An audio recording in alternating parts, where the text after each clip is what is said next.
Antonymy.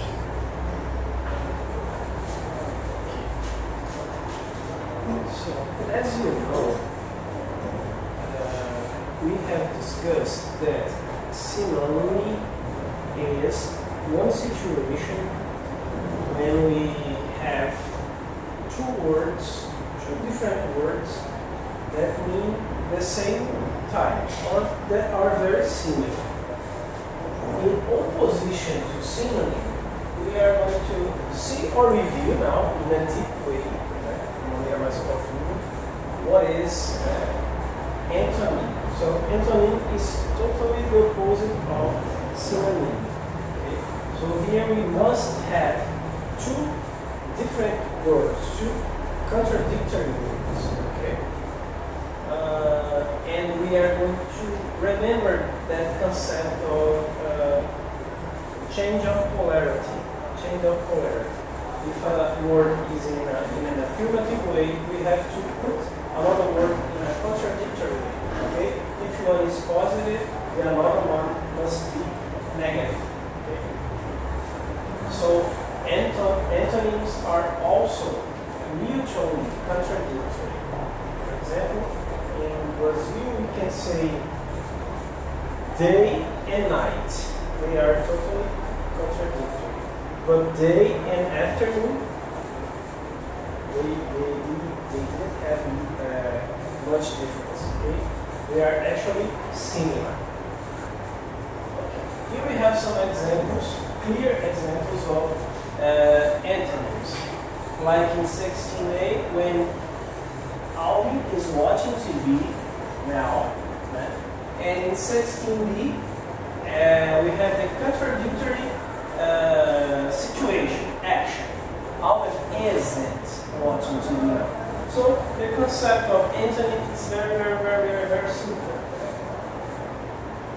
The author provided us more examples like the television is on now. Oh, do you remember what is on? When the light is on, the light is off. Yes. The TV is on now. But if I take off the plug, the TV is off. Mr. Adams is an old man or elderly man. And 18b, Mr. Adams is a young man. Totally the opposite. The road, Strada, is wide here. It's big, very large here. In opposition to the sentence we have, the road is narrow, very narrow here. Okay, straight, curtinho. Okay, the TV is on, the TV is off. Adams is an old man, and this is a young man. Okay, that seems like on, off, old, young, wide, narrow are pairs of antonyms. Okay? Usually in English or in Portuguese we have pure pairs when we have only two words in opposition. Okay? Antonyms are opposite in meaning, and when they occur as predicates of the same subject, the predications are contradictory. Okay? Antonyms may be nouns like communists and non-communists. Sometimes we have pure words, palavras puras, but sometimes we have to add a prefix or a suffix, okay, to create a contradiction. In this case, we have communist, and here we put prefixes to this word, and we create a word totally different, okay, totally the opposite. Verbs such as advance and retreat, but antonymous pairs of adjectives are especially numerous. So we have different ways to make or to find antonyms. In this situation, when you put a prefix or a suffix, or using different words like advance and retreat. Avançar e retrair. Okay? And is more common to find in the grammatical classes, in parts of speech, the adjectives actually, in relation to antonyms. We can find more words like low, short, high, old, young, high, low, tall, short, wide, narrow, deep, shallow. Shallow é rasinho, superficial. Thick and thin. Thin é fininho, thick é algo maior. Se você comparar com uma fatia de bolo. Thick é aquela fationa, né? E o thin é aquela fatia bem penosa que vai atravessar que você vê do outro lado do bolso, né? Transparente. Okay? So, they are measuring adjectives because they can be combined with expressions of measurement. 4 feet long, 2 meters high, 19 years old. Okay? Measure adjectives. You usually use to make measure, like the size of the place, how tall is this roof, okay? How long is a distance of the road. So we use in combination to another words. Por exemplo, 4 pés de distância. Eles usam pés, né? Eu não lembro exatamente quanto é a medida dos pés. Por exemplo, quilômetros, os americanos não usam quilômetros. Em inglês sim, mas os americanos usam léguas. A légua é maior que o quilômetro. Né? Então só para ilustrar que ele vai ser chamado de adjetivo de medidas quando estiver combinado com essas palavras em relação a medidas, né? Long, que é medida em tempo, né? Old. A Chinese baby. Okay, the baby is 4 days old. If I ask you, guys, what means old? Is old. If you look at the dictionary, what's the meaning of old? Velho. So, can I translate this word like o bebê é 4 anos velho? No. Yes, semantically, we can't take this translation and put there, literally, in a denotative way, no. There's a pragmatic situation, you have to make adaptation. So, in this context, in this pragmatic situation, old is not old. Old is in relation to years. The baby is 4 days old. Então o bebê tem 4 dias de vida. Não necessariamente ele é velho por ter 4 dias. Okay? Muito bem. It's not an old baby. The box is 3 inches deep. Deep. Okay? The box is 3 inches. Desculpa, é como se é inches, né? Inches. Deep. So, deep is profundo. In a deep way, and I explain a subject in a deep way, de uma maneira mais aprofundada. But deep is not necessarily used in the denotative way here, because this box is not too deep. Okay? Nós estamos falando da profundidade dela, mas não quer dizer que ela é profunda. Seria uma passione, né? Então ela é rasinha, mas aqui nós não estamos falando exatamente da profundidade dela. Nós estamos falando de profundidade, mas não que ela é necessariamente profunda. Okay. Now let's see.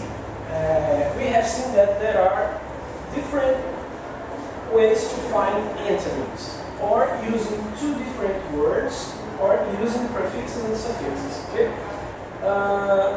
The author makes 2 classifications. So the cradler says, the author of our book says that we have 2 kinds of antonyms, the binary antonyms and non-binary antonyms. Okay? So, when we have only 2 pure words to represent, for example, off, on, you don't have an intermediate word between on and off. Or the TV is on, or the TV is off. Okay? There isn't another situation for this case. Or the fan is on, or the fan is off. Não há meio intermediário, né? Nesse ventilador não. Usou sim, tem um meio termo, vai suave, enfim.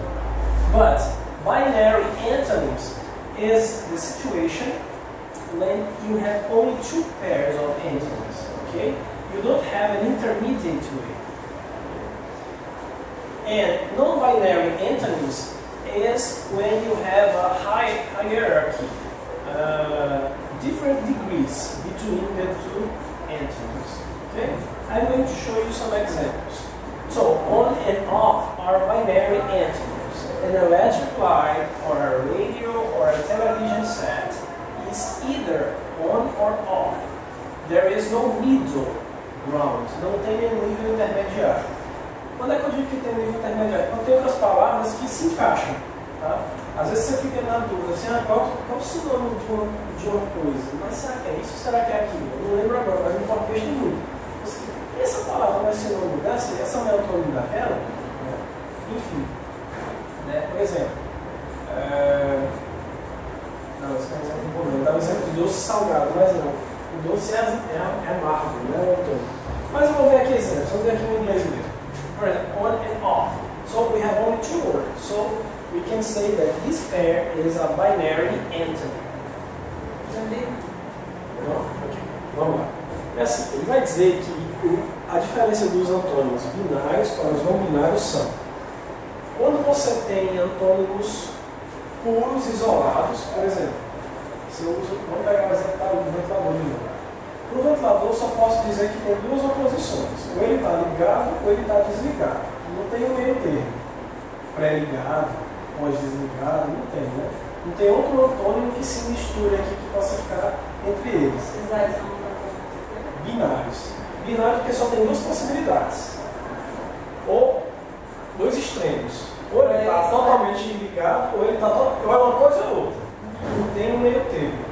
Ele vai dizer que os não binários não, eles têm outras variações. A gente pode encontrar outras opções entre eles. Tá? Outros meio termos. Então aqui, eu só posso dizer, por exemplo, the terms old and young, pronto, aqui é ótimo.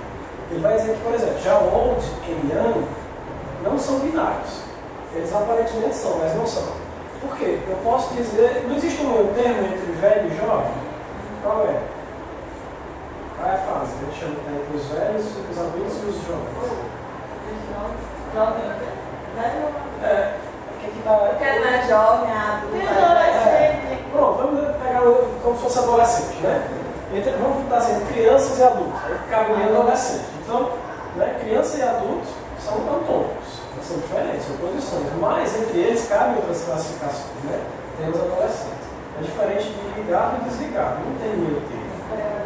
Então, os não binários, pode ser pré-adolescente, né? Entre a criança e o adolescente já tem o pré-adolescente. Então, os não binários é que não são compostos só de duas extremidades. E os binários são. Né? Bom, aí ele vai representar com esse gráfico lá no livro de vocês, né?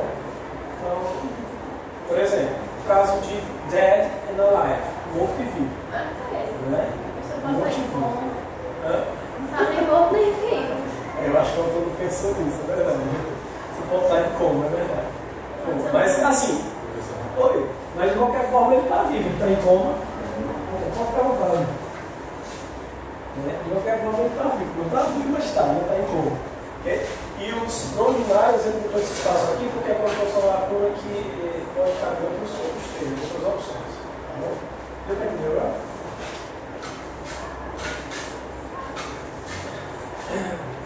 Now we are going to see the converse antonyms. Converse. Okay? The map is above the chalkboard. Okay? The map is above. O mapa está acima do quadro. Okay? The map is above the chalkboard. Chalk é giz. Né? O quadro de giz. Chalkboard. But the converse is the chalkboard is below the map. Okay? You make only a conversion, but we can say that this sentence is a paraphrase. Okay? So we call in this situation when we have different words and different forms to say the same thing. In antonyms, we say that those antonyms are converse antonyms. So, antonyms, você como é que eu faço em português? Converso, né? Faz uma conversão, na verdade. Né? A gente troca uma palavra pelo contrário, mas que causa o mesmo efeito. Então, o mapa está acima do quadro, ou eu posso dizer de maneira conversa, contrária, né? Que o quadro está abaixo do mapa, que dá na mesma. Entendeu? Ele vai dizer que quando os antônimos acontecem com essa estrutura assim de troca, de conversão, né, eles vão ser considerados como antônimos conversos. Então são definições bem simples. Só a gente assimilar mesmo o que ele quer dizer. Por exemplo, Sally is Jerry's wife. Sally is Jerry's wife. Or Jerry is Sally's husband. Eu digo, use o caso de antônimos conversos para modificar tal frase. Eu dou esse exemplo aqui, você teria que fazer uma possibilidade, né, diferente que desse o mesmo efeito. Então isso a gente chama de antônimos conversos. Então, tanto faz eu dizer que Jerry é a esposa que Sally é a esposa de Jerry, quanto eu dizer que Jerry é o marido dela. Dá na mesma, causa o mesmo efeito, né? São casados. There are a few pairs of converse argument predicates. Okay, here is very interesting. I remember that, I think so, you in this class asked me something about lend and borrow. Okay? There is a way to express that. For example, if I say give something, I have to give to. I have to give an exam to you, but I can receive only from you. Okay? I give to you a present, but I receive from you a present.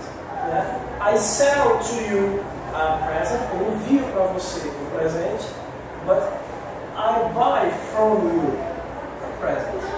But the most interesting relation is that, okay?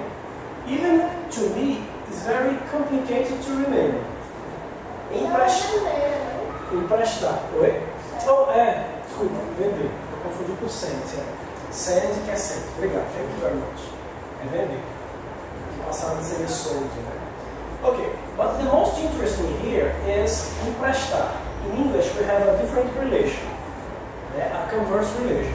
If I say lend, I lend some money to you. Se eu empresto, né, para você, eu tenho que usar lend to you. Eu empresto para você. Mas se eu tomo emprestado, né, I borrow from you. Então a estrutura parece que você está emprestando, né, mas é tomando emprestado. Então I borrow some money from you. Então não é que eu empresto, é que eu tomo emprestado. Mas eles dizem assim, I borrow from you. I borrow some money from you. Okay? For example, Dad lent me in the past, lent me a little money. O pai me emprestou um pouco de dinheiro. Né? Ou I borrowed a little money from. It's obligated with borrow. Okay? From my dad. Eu tomei emprestado algum dinheiro do meu pai. Okay? Borrow from, lent to, usually. If A gives X to B receives X from A, all three of these pairs of predicates are built around the relationship of source and goal, which we examined in chapter 6. Very, very interesting, the chapter 6. We are finished the chapter 5, and we are going to start chapter 6 about the verbs that usually act like a movement, in transition. Okay? So, Danny broke a window. A window was broken. Okay? Here in Portuguese we say like situação ativa e passiva, eu acho. Voz ativa e voz passiva, esqueci da voz, isso. Okay? It's the same situation of conversion. Danny broke a window was broken by Danny. Mesma coisa, diferentes formas. On the road, a marvelous essay, pesquisei hoje, eu descobri que é essay. Quantas vezes eu me disse sim nessa aula? Ai meu Deus, que vexame, lembrando ontem, olha no dicionário. Só olha se sair sem mesmo. Porque a gente foi tentando dizer aí, né? Porque é muito, mas é essay, ensaio, um texto escrito. Né? Olga wrote a marvelous essay, né? Olga escreveu um ensaio maravilhoso, or a marvelous essay was written by Olga. Simon climbed the wall, or the wall was climbed by Simon. Okay? This is the same situation of converse antonyms. Okay. this package, here we have an exception. Okay? This package is pacote, seguro, weights 2 kilos. Weights 2 kilos. Okay? We can say this situation, 26A. But in English, it's not possible to use this expression. 2 kilos is or are weighted by this package. Então eu não posso dizer, eu posso dizer assim, que o pacote pesa 2 quilos, mas eu não posso fazer uma voz passiva nessa situação. Dizer que os 2 quilos são pesados por esse pacote. Que não é nem uma voz passiva, né? Já virou outra sentença, que em inglês é gramatical. Né? Então ele pede atenção só para alguns casos, porque quando a gente for analisar semanticamente, vê que não tem possibilidade. No inglês, algo nesse sentido. Okay. Now we are going to see the concept of symmetry and reciprocity. Symmetry is when we have something similar, the same size, the same structure, very similar. Okay? In this case, we have those lines. Okay? These 2 lines in blue and these 2 lines in red. They have some symmetry. They are very similar. Sometimes some people don't have symmetry in their faces. Right? If you look at the mirror at home, paying attention at your faces, you are going to check and you are going to discover that your left side is different from your right side, your face. We don't have symmetry in our face. Okay? It's interesting, but it's real. So, we can say that line AB is parallel to line CD.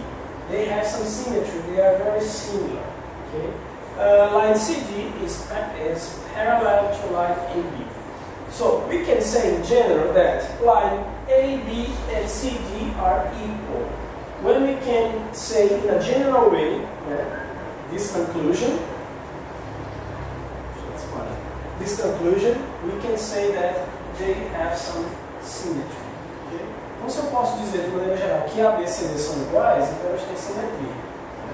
Então, ele usa várias frases para exemplificar essa simetria. Então, quando eu digo a linha AB é paralela à linha CD, eu posso dizer inversamente que a linha CD é paralela à linha B. Né? Enfim, então, se um é simétrico ao outro de um jeito ou de outro, eu vou dizer de maneira geral que A, B e CD são simétricos, são paralelas. Line AB and line CD are parallel to each other. São outras possibilidades de você comunicar. Line AB and line CD are parallel. Okay? Tudo igual. Então a gente tem simetria. Other examples of symmetrical predicates appear in these sentences. For example, we have here the truck and the bus. They are collective. No, they are not collective transports, but they are very huge transport, big transports. Okay? Usually this transport carries some products, and here carries some people. Okay? So the truck is similar to the bus. Line A, it's a comparison. Line AB intersects line CD. Hampton Road converges with broad streets. Oil doesn't mix with water. Here we have symmetrical predicates because, for example, truck and bus are transports. They are similar. Okay? Line A intersects line CD. We have 4 lines here. They are similar too. Hampton Road, rodovia Hampton, converge with Broad Street, com a rua Broad. Rodovias e ruas são similares, é como se fosse um ônibus e um caminhão. Então elas são simétricas, há uma similaridade. Okay? Oil doesn't mix with water. Óleo não se mistura com água. Óleo e água são líquidos. Todas as diferenças são similares. Então a gente vai dizer que há essa simetria. The following sentences have predicates that appear to be symmetrical but are not. Aqui a gente vai ver casos que parecem ser simétricos, mas não são. For example, when you say, the truck collided with the bus. A explicação dele aqui vai ser a seguinte. Você dizer que caminhão colidiu com o ônibus, elas não têm uma relação simétrica. Por quê? Porque se o caminhão colidiu com o ônibus, dá a ideia de que o caminhão foi que causou o acidente. Né? E que o ônibus aí estava numa situação mais de voz para cima, não, numa situação mais de afetado, né? De affected. Né? Então, ele vai dizer que essa relação aí, esse predicativo não é simétrico, porque a relação é diferente. Ou seja, que o ônibus bateu, parece que quem praticou a ação foi o ônibus, colidiu, né? O caminhão, desculpa. Né? E o ônibus parece que foi o afetado. Então, não vai haver uma simetria, né, entre os termos aqui. Quando ele diz lá, Tom agreed with Anne. Tom concordou com Ana. Então, ele ter concordado com Ana não quer dizer que Ana concordou com ele. Tem mais uma relação de entailment. Né? Essa simetria tem a ver com entailment. Eles são simétricos se a verdade de um corresponder à verdade do outro e vice-versa. Então, eu dizer que o caminhão bateu no ônibus não é a mesma coisa eu dizer que o ônibus bateu no caminhão. Não tem simetria. Eu dizer que Tom concordou com Ana não é a mesma coisa eu dizer que Ana concordou com Tom. Não, eles não têm simetria. Chris called corresponds with Dully. Quer dizer que esse rapaz se corresponde com aquele outro, não é a mesma coisa que dizer que Dully se corresponde com ele. Tá? E, por fim, the Market Research Department communicates with the Sales Department. Então, o departamento comercial, né, a pesquisa do departamento comercial se comunicou com o departamento de vendas. Não é a mesma coisa dizer que o departamento de vendas foi que se comunicou com o departamento comercial. Não. Então não é essa simetria, porque o entailment, a verdade de um nem sempre é a verdade do outro quando a gente inverte. Então, if the truck collided with the bus, it's not necessarily true that the bus collided with the truck. Like here. Okay? On the other